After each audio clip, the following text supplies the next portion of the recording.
TTD అధికారుల వైఫల్యమే దీనికి సాగుకి కారణం. పోలీసులు అందరినీ వేస్ట్ గా చూస్తున్నారు, దరిద్రులాగా ఉన్నారు అందరూ. ఏదో ఒక దొడ్డిలో పశువులు వేసినట్టుగా వేస్తారు తప్ప అక్కడ కానీ ఎలాంటి సౌకర్యాలు లేవు. టీటీడీ చేతగానితనమే అనుకోవాలి.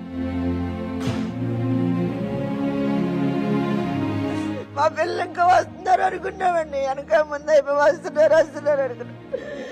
12:30 వరకు నాకు తెలియదండి, చచ్చిపోయేదండి.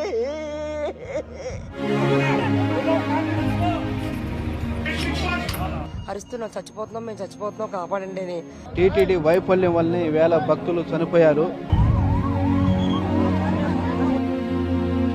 లోపల బీభత్సంగా ఉంది పరిస్థితి అంతా కూడా.